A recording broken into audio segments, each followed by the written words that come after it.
Hello and welcome. सर्वांचं स्वागत आहे पराग सर मॅथ्स क्लासमध्ये. तर लास्ट लेक्चरमध्ये आपण बघितलं होतं इक्वेशन्स ऑफ अँगल बायसेक्टर्स. तर आज आपण काढून पण बघूया काय आहे इक्वेशन. गिवन केसमध्ये काय आपल्याला स्ट्रेट लाईन्स दिल्या आहे. एक लाईन आहे आपली L1, लाईन दिली आहे आपल्याला 4x + 3y - 6 = 0. दुसरी लाईन दिली आहे आपल्याला L2 लाइन दिली है 5x + 12y + 9 = 0. ठीक आहे. डायरेक्ट जंप नाही करायचं की ॲक्युरेट अँगल ऑब्जेक्ट ओळखायसाठी अजून जायची गरज नाही. आपल्याला काय म्हटलं आधी की आधी इक्वेशन ऑफ अँगल बायसेक्टर काढून घेऊ. तर दोन इक्वेशन काढल्यानंतर आपण डिसाइड करू की कुठला ॲक्युरेट आणि कुठला ऑब्जेक्ट, राईट. सो आधी therefore equation of angle bisectors. Therefore इथून स्टार्ट करू आपण की these are equations of angle bisector. दोन्ही पण काढणार आहे आपण एक साथ. Equation of angle bisectors, equations of angle bisector. Angle bisector दोन इक्वेशन. काही नाही करायचं, सेम इक्वेशन ठेवणार आपल्याला 4x + 3y - 6 डिवाइडेड बाय हा a1 आहे, हा b1 आहे. सो √4² + 3² = मॉड्युलस काढल्यावर प्लस आणि मायनस साइन येणार. Second equation I think 5x आहे. 5x + 12y + 9 डिवाइडेड बाय 5चा स्क्वेअर + 12चा स्क्वेअर. हे काय सांगायची गरज नाही. आणि एकदम सिंपल मेथडमध्ये 3चा स्क्वेअर 4चा स्क्वेअर सॉल्व केला पण आपल्याला 5चा स्क्वेअर भेटते. रूटच्या बाहेर काढले की 5 मिळणार. इकडून शिकलो आपण ते ट्रिपलेट्स आहे, right. 3y - 6 divided by 5 should be equals to 5x + 12y + 9 equals to हा 13 आहे. 13 ना. 5² + 12² equals to 13². तर आपल्याला दोन व्हॅल्यू मिळाली. प्लस मायनस लिहायला विसरलो, तुम्ही विसरू नका. ठीक आहे. इक्वल्स टू प्लस आणि मायनस. तर आपल्याकडे दोन इक्वेशन आहे, एक प्लस वाला आणि एक मायनस वाला. ओके, ठीक आहे. प्लस वाला एका साइडला घेतो. सो 4x + 3y - 6 / 5 = प्लस घेतला तर 5x + 12y + 9 divide by 13. Negative तिकडल्या साइडला ठेवू. ठीक आहे.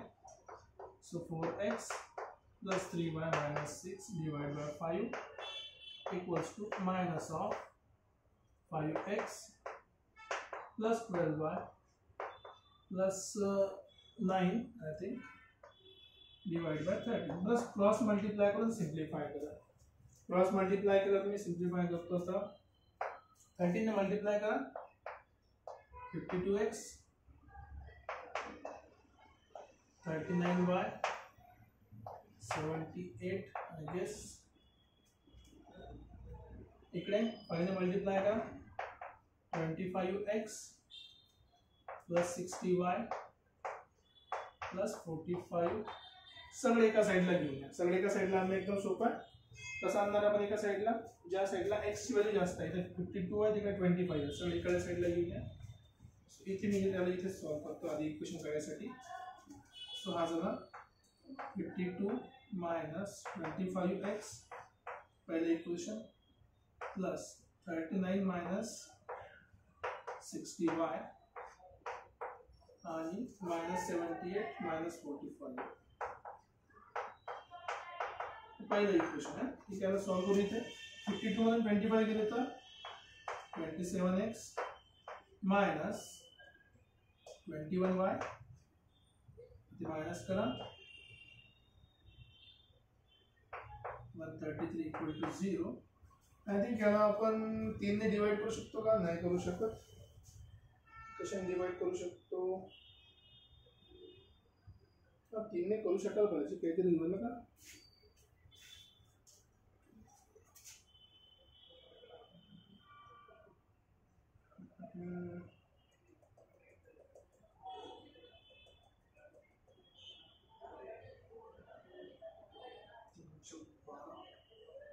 एक काहीतरी 8 + 13 45 + 45 - 45 सी 3 ने याला या दोघांना डिवाइड करू शकतो, याला का बरं नाही करू शकतो? अच्छा हाँ 23 पाहिजे. 7 4 11 आणि 1 12 3 ने डिवाइड करा. So 9 3 27 7 3 21 plus 3 4 12 3 1 3. हे झालं तुमचं पहिलं इक्वेशन. ठीक आहे, पहिलं इक्वेशन कशाचं? अँगल बायसेक्टरचं. सेकंड इक्वेशन कडे परत क्रॉस मल्टिप्लाय करा. Again 52x 39y minus 78 equals to 5 ने मल्टिप्लाय करा. माइनस साइन बाहेर आहे ते विसरू नका. 25x plus 60y plus 45. आता माइनस साइन आहे, सगळे इकडे जर आपण विनंतर काय होणार? सगळे पॉझिटिव्ह होणार. सगळे पॉझिटिव्ह होईल. इकडे लिहितो, सगळं जर पॉझिटिव्ह झालं तर हा झाला 52. तिकडला मायनस इकडे पॉझिटिव्ह झाला. 52 प्लस 25x प्लस इकडे 39 होता, तिकडला 60 आला सोबत y. इकडे मायनस 78 होता, 45 इकडून प्लस झाला 45 equals to 0. So 7 7 77 x plus 99y आणि हा झाला minus I think 33 equal to 0. सगळ्याला आपण 11 ने डिवाइड करू शकतो. हा झाला 7x plus 9y minus 3 equal to 0. झाले आपले दोन परपेंडिक्युलर दोन अँगल बायसेक्टरची इक्वेशन. ओळखणं खूप सोपं आहे. मी तुम्हाला पण सांगितलं अँगल बायसेक्टर नेहमी एकमेकाला परपेंडिक्युलर असतात. चेक करा. 9 7 7 ने इंटरचेंज केला आणि एक साइन चेंज केली. नोट म्हणून तुम्ही लिहू शकता कुठे की अँगल बायसेक्टर्स आर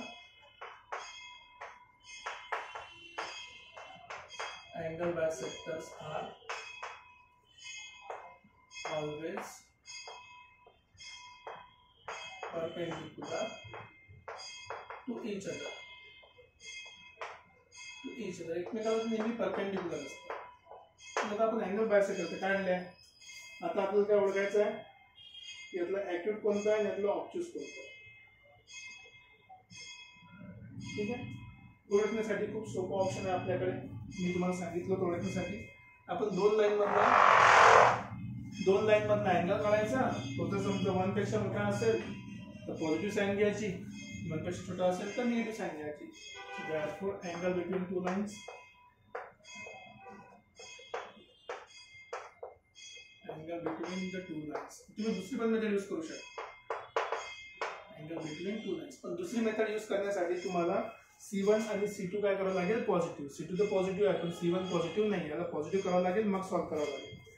ठीक आहे. Angle between two lines,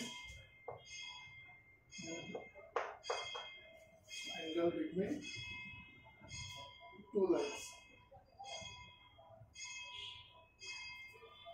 So tan theta is equals to modulus पहिलाचा m1 minus x upon minus 4/3. Next minus actually m1 minus m2. ते किती होणार? minus 5/12 minus 5/12. राइट. नाही, हा अँगल नाही काढायचा आपल्याला. ऍक्च्युली लक्षात ठेवा, जेव्हा आपण अँगल काढतोय θ/2 किंवा थीटा काढतोय आपण, तेव्हा आपण कुठलं तरी एक लाईन घ्यायची अँगल बायसेक्टर. ठीक आहे, हे क्लिअर करणं खूप महत्वाचं होतं. जेव्हा आपण अँगलची गोष्ट करतोय तेव्हा अँगल बिटवीन अ लाईन, कुठली एक लाईन घ्या अँड अ बायसेक्टर आणि एक बायसेक्टर घ्या. कारण की तो डिसाइड करतो की अँगल 45 पेक्षा जास्त आहे की नाही आहे. बायसेक्टर तुम्हाला आठवत असेल θ/2 जो आपला अँगल होता, जो थीटापेक्षा अर्धा पकडला होता आपण, तो अर्धा अँगल लाईन आणि बायसेक्टर मधला होता. सो याच्यामधला कशाचा घ्यायचा? चला ही लाईन घेऊ. सो मायनस मायनस प्लस होणार. So plus x upon y divided by 1 minus -4/3 into 9/7. Simple. Okay, so इसको सिंप्लीफाई करते हैं अपन. So tan theta is equals to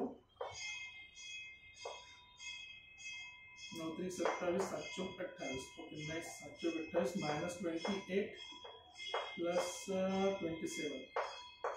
ठीक आहे, डिनॉमिनेटर 7 आणि 3 इथे पण 7 आणि 3 डिनॉमिनेटर लिहायची गरज नाही. मायनस मायनस प्लस झाला, 7 21 so 21 plus 36. Okay 7 3 cancel, which is equals to 1 by 36 which is less than 1. so therefore हा जो ही जी लाइन आपण यूज केली आहे कुठली ही लाइन, therefore इथे ब्रॅकेटची लाइन लिहितो आम्ही पुढे खाली आल्यासाठी 9x minus 7y minus 41 equal to 0. He line use केली आहे. so therefore the angle bisector is acute angle bisector.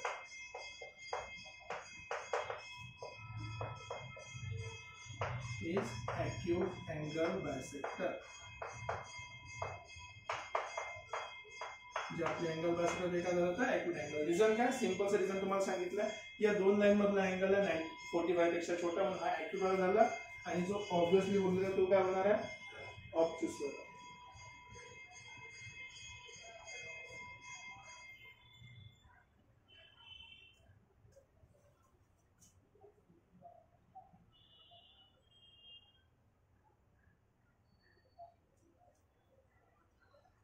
काहीतरी राहिला का फॉर्म्युला आपला काय m1 मायनस m2.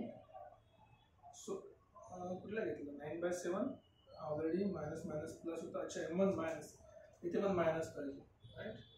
सो आपण मायनस झाला किती होणार आहे, किती हो जाएगा ऑब्ट्यूस अँगल कुठला घेतला माझा -57. हा 1 पेक्षा मोठा आहे, greater than 1, therefore it is obtuse angle. हा अँगल ऑब्ट्यूस आहे, तो झाला आपला ऍक्टिव्ह. ठीक आहे, लिहिण्यामध्ये बघा चुकी होतं बऱ्याच वेळा. फॉर्म्युला काय आपला m1 मायनस m2. तुम्ही m1 मायनस नाही घेता, इथे मायनस मायनस इनडायरेक्टली प्लस करून टाकलं होतं. इथे ऑलरेडी मायनस मायनस प्लस आहे, स्लोप काढताना नंतर आणखी एक तिसरा मायनस आहे. हा फॉर्म्युला आहे आपला, विसरू नका. सो हा जो अँगल काढला आहे आपण, दिस इज ऑब्ट्यूस आणि हा झाला आपला ऍक्टिव्ह अँगल. सो जे ऍक्टिव्ह अँगल बायसेक्टर काढला आहे आपण, एक ऑब्ट्यूस अँगल बायसेक्टर काढला आहे. सो हा झाला आपला ऑब्ट्यूस साठी, हा जर ऍक्टिव्ह असेल तर हा ऑब्ट्यूस आहे. ठीक आहे, ठीक आहे, सॉल्व केलं आपण. आता तिसरा point, bisector of angle which contain 1 आणि 2. ओके 1 आणि 2. तर सिंपलचं काम आहे की व्हॅल्यू पॉझिटिव्ह येते की निगेटिव्ह येते चेक करायचं. दोन्ही व्हॅल्यू सेम असेल, त्याचे पॉझिटिव्ह असेल तर आपण पॉझिटिव्ह साइन घ्यायची, जर अपोजिट साइन असेल तर निगेटिव्ह व्हॅल्यू घ्यायची. एकदम सिंपलचं काम आहे. सो दोन्ही व्हॅल्यू पुट करून बघतो मी, इथेच पुट करतो, काही मोठी गोष्ट नाही. पहिल्या जर लाईन मध्ये पुट करायची तर दुसऱ्या लाईन मध्ये पुट करायची राईट. सो पहिल्या लाईन मध्ये 1 आणि 2 पुट केला. सो पहिल्या लाईन मध्ये 1 आणि 2 पुट केला तर हा झाला 4 × 1 plus 3 × 2 minus 6. किती होणार बघा, 6 cancel, 4 which is greater than 0, positive आहे. नाइस. दुसऱ्या लाइन मध्ये पुट करा. So 5 × 1 plus 12 × 2 plus 9. इथे ऑलरेडी सगळे पॉझिटिव्ह आहे, which is also greater than 0. दोन्ही व्हॅल्यू पॉझिटिव्ह आहे. जर दोन्ही पॉझिटिव्ह असेल we will take positive sign. We will take positive sign. कुठे पॉझिटिव्ह साइन घ्यायची, कुठे पॉझिटिव्ह साइन कुठे घ्यायची, इथे घ्यायची पॉझिटिव्ह साइन. म्हणजे पॉझिटिव्ह साइन कुठली आहे, पहिले equation. So therefore the answer is this. हे जे इक्वेशन आहे 9x - 7y - 41 हे इक्वेशन कंटेन करते पॉइंटला 1,2. परत 1,2 कंटेन करते. याचा अर्थ काय की या लाईनच्या आतमध्ये, म्हणजे या लाईनच्या साईडला तो काय, तो पॉइंट आहे, त्याच्या आतमध्ये हे पॉइंट येते. नाही तर तुम्ही म्हणून केलं सॅटिस्फाय करते का, कंपल्सरी नाही. कंटेन करण्याचा अर्थ कंटेन करणं, दोघांच्या मध्ये ठेवणं. ओके, सो अशा प्रकारे आपण क्वेश्चन सॉल्व केलेला आहे. थोडासा डिफिकल्टी होऊ शकते अंडरस्टँडिंग मध्ये. आणखी एकदा क्वेश्चन सॉल्व करून बघूया आणि काय काय चेंजेस होतात ते पण आपण लक्ष देऊ राईट. तर just hold on a second, मी आणखी क्वेश्चन लिहितो. ओके, तर बघा सेकंड क्वेश्चन मध्ये find the equation of bisector of obtuse angle. Direct आपल्याला ऑब्ट्यूस अँगल फाइंड करायला सांगितलं, डायरेक्ट ऑब्ट्यूस अँगलचा बायसेक्टर काढायला सांगितलं। एकदम सिंपलचं काम आहे, काही मोठी गोष्ट नाही। ज्यावेळेस डायरेक्ट सांगितलं असेल की ऑब्ट्यूस अँगल पाहिजे तर दोन्हीही काढून एक एक चेक करत बसायचं नाही। अशा केसमध्ये आपण काय करू शकतो, तर आधी बायसेक्टरचा फॉर्म्युला लिहून घेऊ आपण। सो अँगल बायसेक्टर्स, आधी अँगल बायसेक्टर्स बघूया। अँगल बायसेक्टर्स इक्वेशन, जे इक्वेशन आपलं बनते ते ऑलरेडी तुम्हाला माहिती आधी सारखंच आहे। सो 3x - 4y + 7 बघा शॉर्टकट करू शकतो आपण। 3 आणि 4 चा 3 चा स्क्वेअर + 4 चा स्क्वेअर म्हणजे 5 चा स्क्वेअर, त्याचा रूट काढला की 5 प्लस मायनस परत 12 आणि 5 चा डिनॉमिनेटर किती होणार आहे 13 आणि इकडे 12x + 5y - 2। थोड्या वेळातच आपण इक्वेशन मध्ये ह्या 3 आणि 4 12 आणि 5 पुट केलं होतं। ओके, आता प्लस साइन घ्यायची की मायनस साइन घ्यायची, यासाठी सगळ्यात आधी काम काय करायचं आहे, C1 C2 ला पॉझिटिव्ह करायचं। सो L1 चेंज करू आपण, जे L1 आहे तसंच 3x - 4y + 7 = 0। L2 जो आहे तो आहे आपला 12x + 5y - 2 = 0। So first important काम काय इथे, make C1 and C2 greater than 0, positive करायचं। इथे पॉझिटिव्ह आहे पण इथे पॉझिटिव्ह नाही, कारण की आपण शॉर्टकट फॉर्म्युला यूज करणार। सो चेंज करा। सो पहिलं इक्वेशन आपलं बनलं 3x - 4y + 7 = 0। याला मायनसने मल्टिप्लाय करावं लागेल, तर हा झाला -12x - 5y आणि +2 = 0। आता C1 C2 पॉझिटिव्ह झाला, मग कम्पेअर करा। जवळ A1 A2 B1 आणि हा झाला आपला B2। फॉर्म्युला काय होता, A1 A2 + B1 B2। So multiply करा। So A1 A2 + B1 B2 check करू आपण। सो 3 × -4 प्लस -12 × -5 चेक करा तर 12 होते आणि 7 होते, हा पॉझिटिव्ह व्हॅल्यू जास्त आहे, so it is greater than 0। जेव्हा ही व्हॅल्यू पॉझिटिव्ह असेल तर ॲक्यूट साठी निगेटिव्ह, ऑब्ट्यूस साठी positive. So therefore taking positive side for, therefore taking positive sign for obtuse angle bisector. कारण समजलं का आता, तुम्ही सॉल्व करू शकता। हा झाला 60 60 - 12 48 48 is greater than 0। So positive sign घ्यायची। सो इक्वेशन सॉल्व करू आपण। 3x - 4y + 7 / 5 पॉझिटिव्ह साइन घ्या। 12x + 5y - 2 / 13 cross multiply 39x 52y 91 = 60x + 25y - 10। इथे x ची व्हॅल्यू मोठी आहे, सरळ तिकडे शिफ्ट करतो। सो बेसिकली 60 हा प्लस तिकडे जाऊन मायनस झाला, -39x हा मायनस तिकडे जाऊन प्लस झाला। सो 52 + 25y हा प्लस तिकडे जाऊन मायनस झाला, ऑलरेडी -10 होता। सो -10 - 91 = 0। सिम्प्लिफाय करा, this becomes 21x 77y 101 = 0। असं काहीतरी आपलं इक्वेशन आलेलं आहे, त्याला आपण आणखी सिम्प्लिफाय तर करू शकत नाही। So therefore this is the equation of angle bisector, obtuse angle bisector. सिंपलचा क्वेश्चन, सिंपलचा आन्सर। कुठे काय सुरू करायचं, कसं करायचं ते मी तुम्हाला एक्सप्लेन केलं। इझी क्वेश्चन असतात, पण कुठे कुठला पॉईंट यूज करायचा, कुठे दोन्ही इक्वेशन काढायचे ते आपल्याला स्वतःहून डिसाईड करावं लागेल। इझी क्वेश्चन होता, आणखी एक करून घेऊया मग थांबूया। तर इंटरेस्टिंग क्वेश्चन आहे, इंटरेस्टिंग क्वेश्चन आहे। का बरं इंटरेस्टिंग आहे, बघा काय होतं ना, जेव्हा आपण एखादी गोष्ट शिकतो तर आपल्याला सर्वात जास्त आदत काय आहे की जे शिकलं ते कुठे चिपकवायचं, कुठेही अप्लाय करायचं। हा क्वेश्चन पण त्याच कॅटेगरीमध्ये येते. तुम्ही लॉजिक सोडून जेव्हा फक्त जे शिकले ते चिपकायला घुसले ना तर तुमचा क्वेश्चन लेंदी होतो. क्वेश्चन कधी क्वेश्चन वाचा की the vertices of triangle ABC या तर एबीसी चे व्हर्टायसेस दिले तर ठीक आहे आपण सगळे डायग्राम काढून घेऊ. सपोज हे माझे ट्रायंगलचे डायग्राम आहे. व्हर्टेक्स ए दिले आहे 1,1, बी दिला असेल 4,2, 4,-2 आहे कदाचित. ए व्हर्टेक्स बी आणि व्हर्टेक्स सी. सी चे कोऑर्डिनेट दिले आहे 5,5. आता बघा काय म्हटलंय क्वेश्चन मध्ये, लक्षात द्या बरोबर की respectively then find the equation of perpendicular काढायचं आहे फ्रॉम सी वरून परपेंडिक्युलर काढायचं आहे to the internal bisector of angle A. म्हणजे हा अँगल ए चा आपल्याला काय पाहिजे, बायसेक्टर पाहिजे. हा इंटरनल बायसेक्टर आहे. जेवढा हा अँगल असेल तेवढा हा अँगल आहे आणि याच्यावर या लाईनवर आपल्याला काय पाहिजे, परपेंडिक्युलर. तर आपल्याला हे इक्वेशन काढायचं आहे. डायग्राम जर तुम्ही ॲक्युरेटली काढले असेल तुम्हाला डायरेक्ट माहित पडते की ते पॅरलल टू एक्स ॲक्सिस चालली आहे म्हणून.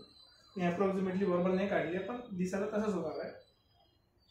आता इथे बघा लॉजिक काय होते, सगळ्यात पहिले प्रॉब्लेम. जसं आपल्याला दिसला शब्द की इंटरनल बायसेक्टरची गोष्टी केली तर आपण सगळ्यात पहिले काय करणार, या लाईनचं इक्वेशन काढणार, या लाईनचं इक्वेशन काढणार, त्याचा अँगल बायसेक्टर काढणार. किती वेळ लागते बघा. पहिल्या लाईनचं इक्वेशन काढायचं, दुसऱ्या लाईनचं इक्वेशन काढायचं, मग त्याचे अँगल बायसेक्टर काढायचे 1 आणि 2. आता इंटरनल बायसेक्टर सांगितलं आहे. इंटरनल कसा ओळखायचा, आपल्याला एक्झॅक्टली नाही माहित की हा अँगल ॲक्युट आहे की ऑब्च्युस आहे. ऑब्च्युस घ्यायचं की नाही माहित ना, ऑब्च्युस घ्यायचं आहे की ॲक्युट घ्यायचं नाही माहिती आपल्याला. तुम्हाला कसं डिसाईड करणार की हे आणि हे दोन पैकी कुठला घ्यायचा अँगल, प्लस साईन घ्यायची की मायनस साईन घ्यायची, नाही सांगताय. तिथे तुम्ही फसून जाणार सॉल्व्ह करताना की स्ट्रेट लाईनचं इक्वेशन काढून अँगल बायसेक्टरचं काढायचं, अटकणार. ते करायचंच नाही आपल्याला. मग करायचं काय, इथे करण्यासाठी खूप सिंपलच्या गोष्टी आहे की जर समजा एखाद्या ट्रायंगल मध्ये अँगल बायसेक्टर आपण केला तर समजा ही जर साईड आपली ए असेल, ही जर साईड बी असेल, या लाईनचा रेशो पण किती असतो, A:B. ही प्रॉपर्टी आपण 9th क्लासमध्ये शिकतो. जर एखाद्या ट्रायंगल मध्ये आपण अँगल बायसेक्टर काढला तर अँगल बायसेक्टर अपोजिट साइडला काय करते, सेम गोष्टीमध्ये सेम रेशोमध्ये डिवाइड करते डिस्टन्सच्या. ओके. आता इथे बघा काढून बघू आपण. पहिले डिस्टन्स काढू AB. So AB is equals to under root, मी शॉर्टकट मध्ये करतो, 4 - 1 हा झाला 3 चा स्क्वेअर प्लस -2 - 1 -3 चा स्क्वेअर. सो बेसिकली 9 आणि 9 18. सो 3√2 झाला आपला AB. ठीक आहे. AC काढतो सेम लॉजिकने. AC इक्वल्स टू काय होणार, under root distance formula apply करतो, दुसरं काही नाही. 5 - 1 4, 5 - 1 4. So 4 square plus 4 square. तर बेसिकली हा झाला 4√2. आता A:B रेशो काढू आपण. ठीक आहे. डिस्टन्स आपल्याला ऑलरेडी माहिती आहे. दिस डिस्टन्स बिकम्स 3√2. हे डिस्टन्स झाला 4√2. त्याचा रेशो किती होणार, A:B is equals to 3√2 divide by 4√2. दोन्ही साईडला √2 कॅन्सल. So becomes ratio 3/4. आता आपल्याला भेटला A:B चा रेशो 3/4. राईट. सिंपल. 3/4 रेशो मिळाला. जसं 3/4 रेशो मिळाला, तुम्हाला रेशो मिळाल्याबरोबर तुम्हाला समजायला पाहिजे की आपण याचं काय करू शकतो, आता या पॉइंटचा इंटरसेक्शन पॉइंट काढू शकतो. कुठल्या फॉर्म्युल्याने, सेक्शन फॉर्म्युल्याने. कारण की रेशो आहे ना. सेक्शन फॉर्म्युला कसा, हा पॉइंट इकडे मल्टिप्लाय करायचा, हा रेशो इकडे मल्टिप्लाय करायचा. सो देअरफॉर आपण काय म्हणू शकतो आता की जो पॉइंट आहे, सेक्शन पॉइंट कुठलं नाव देऊ आपण याला, सपोज पॉइंट P चे कोऑर्डिनेट x, y जे आपण काढतोय ते कसे होणार आहे, क्रॉस मल्टिप्लाय करा. सो 3 × 5 इंटरनल डिव्हिजन आहे तर प्लस राहणार 4 × 2 प्लस 3 प्लस 4. x चे कोऑर्डिनेट y चे काढायचे असेल तर 3 × 5 मायनस 4 × 2. मायनस का बरं घेतलं, कारण की 4 × -2 आहे. Again 3 plus 4. That's it. So आपल्याला P कोऑर्डिनेट मिळाला x, y. सिम्प्लिफाय करा. 5 × 3 15, 15 आणि 8 13, 15 आणि 8 23, 23 बाय 4 आणि 3 7, 7 कॉमा 5 3 15 मायनस 8 7 7 बाय 7 1. ओके, भेटला आपल्याला कोऑर्डिनेट ई पॉइंटचे. आता जी आपली लाईन आहे, ही लाईन ही जी आपल्याला काढायची आहे एल, ही लाईन काही या गिवन लाईनला परपेंडिक्युलर आहे. म्हणजे जर मी याचा स्लोप काढला, त्याचा रेसिप्रोकल घेतला तर या लाईनचा स्लोप मिळेल ना. So therefore slope of line A आणि पी काय होणार, y2 minus y1 upon x2 minus x1. y2 किती आहे बघा, p कोऑर्डिनेट मी लिहिले नाही ते पण लिहू शकता तुम्ही. p चे कोऑर्डिनेट आहे 23/7 comma 1. y2 minus y1, so 1 minus 1 upon 23/7 minus 1, so equal to 0. AP चा स्लोप भेटला. So therefore slope of L, का बरं, कारण आपल्याला माहित आहे slope of AP is perpendicular to into slope of L is equal to -1 होते. कुठून होते, कारण की दोन लाईन असतात काय perpendicular. So this becomes -1 upon 0 which is equals to infinite. इथून परत लॉजिक आपलं लागलं पाहिजे. जेव्हा कधी कुठल्या लाईनचा स्लोप इन्फानाइट असेल then the line is parallel to y-axis. Y-axis parallel to y-axis है लाइन. लाइन जर parallel to y-axis असेल, therefore here x equals to constant असेल. आता x equal to constant आहे तर कुठल्या पॉइंट मधून पास होता है 5,5 मधून. so therefore passing through c मधून पास करता है ना. so passing through 5,5 इथून पास करते ही पॉइंट सॅटिस्फाय करायला x ची व्हॅल्यू 5 ठेवा. सो 5 इक्वल्स टू c मिळालं तुम्हाला. सो देअरफॉर इक्वेशन काय झालं, x इक्वल्स टू 5 किंवा x मायनस 5 इक्वल्स टू 0. हे झालं लाईन तुमची परपेंडिक्युलरची. So perpendicular to the angle, internal angle bisector of angle A is nothing but x minus 5. Question simple आहे, डिफिकल्ट नाही आहे. पण जर तुम्ही स्टँडर्ड प्रोसेसने गेले की दोन लाईन काढले मग त्याचा अँगल बायसेक्टर काढला, जमणार नाही. इन केस समजा तुम्ही काढला का, दोन लाईन घेतल्या, दोन लाईनचं इक्वेशन काढलं, त्याचे दोन अँगल बायसेक्टर काढले, हा आणि हा. आता ओळखायचं कसं कुठला इक्विड आणि कुठला ऑब्च्युस आहे. ओळखायचं कसं कुठला इक्विड आणि कुठला ऑब्च्युस आहे. प्रॉब्लेम आहे, प्रॉब्लेमची काही टेन्शन घ्यायची गरज नाही. जी तुमच्याकडे अँगल बायसेक्टर येणार बघा, हे दोन लाईन आहे, एक अँगल बायसेक्टर वरती असणार, एक असा जाईल. तर ज्या अँगल बायसेक्टर तुम्हाला या दोन पॉइंटला किंवा या दोन पॉइंटमध्ये व्हॅल्यू पुट केल्यावर m/n रेशोमध्ये डिवाइड करत असेल पॉझिटिव्ह साईडला, तो अँगल बायसेक्टर तुम्ही चूज करायचा. मग याच्यासाठी पण प्रॉब्लेम काय की ऑब्वियस आहे ना, जर तुम्ही हे दोन पॉइंट पुट केले की 3:4 तुम्हाला रेशो मिळणारच. एक लाईन या दोन पॉइंटला 3:4 रेशोमध्ये डिवाइड करते. जर लाईनचं रेशो पॉझिटिव्ह असेल तर तो इंटरनल बायसेक्टर आहे, होऊन जाईल. पण याच्यामध्ये प्रॉब्लेम तोच आहे की तुम्हाला एक गोष्ट कॅल्क्युलेट करायला दोनदा सॉल्व्ह करावं लागलं, चारदा इक्वेशन काढावं लागले. एवढं कॉम्प्लिकेट करण्यापेक्षा लॉजिक लावून क्वेश्चन सॉल्व्ह करू शकता, जो तुम्हाला इझिली आन्सर मिळेल की x इक्वल टू 5 किंवा x minus 5 is the perpendicular on the internal angle bisector of A from the point C. Easy question होता, लॉजिकल सॉल्व्ह करणं खूप इम्पॉर्टंट आहे. ओके, तर मी असं होप करतो की तुम्हाला हा क्वेश्चन समजला असेल, कन्सेप्ट पण समजला असेल, कुठे आपण काय अप्लाय करायला पाहिजे याच्याविषयी पण थोडीशी आयडिया आली असेल. ओके, काही डाऊट असेल तर मी कमेंट सेक्शनमध्ये द्या. लाईक आणि शेअर करत चला. जेवढं जास्त तुम्ही शेअर करणार, लाईक करणार, कमेंट करणार, तेवढं जास्त लोकांपर्यंत आपण पोहोचू शकू. ठीक आहे, तर भेटूया परत पुढच्या लेक्चरमध्ये. Till then take care, bye bye.